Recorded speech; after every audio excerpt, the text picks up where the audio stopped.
ल है गोर्खाली दाजुभाइहरू कस्तो के हालचाल छ भन्नु होला। यही सेलेरी आइसकेको छ मेरो। सेलेरी आइसकेको छ मेरो।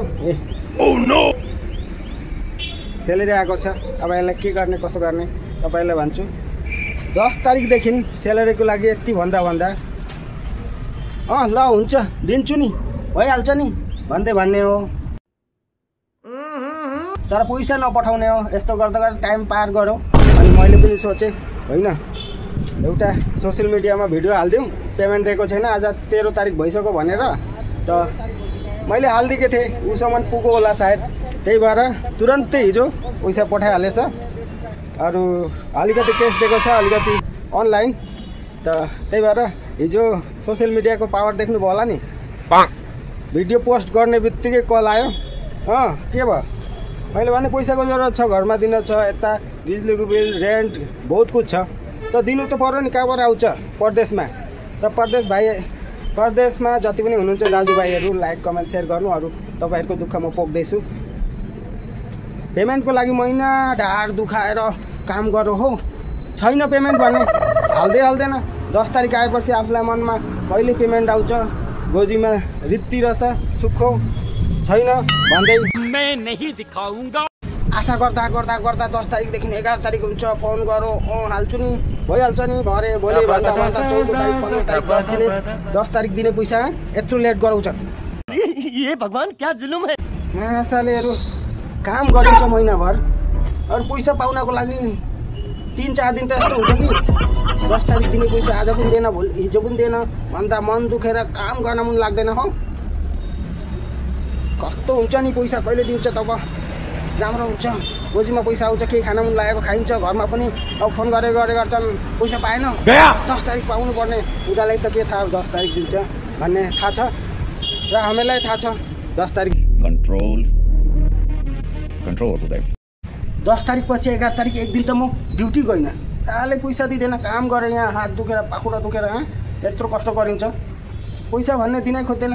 दिन्छु भइहाल्छ नि पाइहाल्छ नि भन्छ। आफ्नो रासन छैन के छैन कहाँ बुझ्छ त मैले पनि त्यही जवाब दिएँ। सोसियल मिडियामा पोस्ट गरिदिइहालेँ नि एउटा अनि पुगिहालेछ क्या ऊ बाटो डाइरेक्ट फोन ड्युटी जान्न म नगर्ने हो ड्युटी के को लागि गरेको पैसा छैन रुममा खाने पैसा छैन घर दिने पैसा छैन घरबाट भन्दैछन् घरमा बिमारी छ हेन तेन भन्दियो नि के छ त हामी। और अभी तो रुको क्लाइमैक्स अभी बाकी है। ये मनमा आयो त्यही भन्दियो। सालेहरू पैसा दिँदैन तुरन्त पठाइहालेछ क्यास पैसा हो त। अब फेरि अहिले पठाउनु पर्ने छ कसलाई कति दिने। अब पैसा पाउने मात्रै बेर छ। पैसा पाएपछि त कहाँ रहन्छ नि।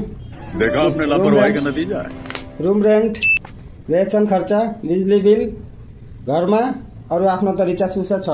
यो रुम रेन्ट मैले दिएँ अनलाइनबाट। यो रेसन खर्च अनलाइन। क्या कर रहे हैं यार तू। बिजुली बिल 1000 रुपियाँ ल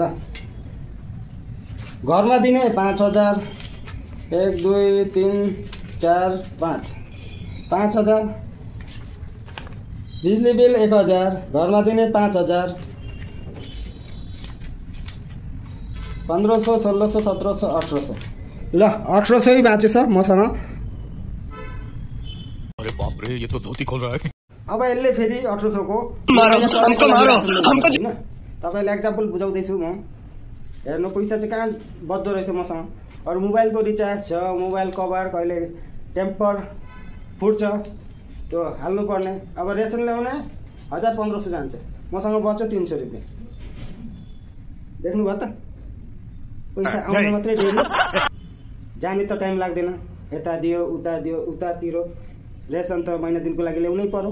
मेरो सानो भिडियो थियो परदेशमा आउनु हुँदैछ दिदी बहिनी दाजुभाइ जति पनि छन् उनीहरूको मनको कुरो जस्तो सेलेरी आयो त्यस्तो घरमा पठाओ यो गर्ने त्यो गर्ने यो बिजुली बिल रुमको भाडा सब त दिनुपर्छ नि।